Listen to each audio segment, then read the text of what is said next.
Hey guys, welcome back. Houston Math Prep here. In this video, we're going to look at absolute value. What does it tell us, and how does that apply to solving absolute value equations? So the first question that we want to look at is, what does an absolute value do? Or more accurately, what does an absolute value tell us? So what absolute value does or tells us is it measures the distance from zero. So if we think about on a number line, here's 0, and in our first example, we're looking at the absolute value of 3. So obviously 3 is 1, 2, 3 units right there. So absolute value tells us this distance right here is 3. So the absolute value of 3 is 3. Now, when we look at a negative number, again, we're still looking at distance, so from 0. So here's 0, 1, 2, 3, 4, 5, 6, 7 to the left gets us to -7. Now, absolute value tells us distance. It doesn't take into account direction, strictly distance. So -7 is 7 units away from 0. So the absolute value of -7 is 7.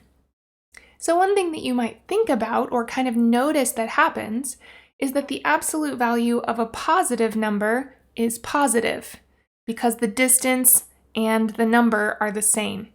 But the absolute value of a negative number is positive because distance is always positive. Okay, so let's look at how does that apply when we talk about absolute value equations, or what is it that we're working with? So what does an absolute value equation say? For example, if we have the absolute value of x equals 5, we want to know what x values make that a true statement. So what this is saying is what x values are 5 units away from 0. So again, thinking about a number line, here's 0.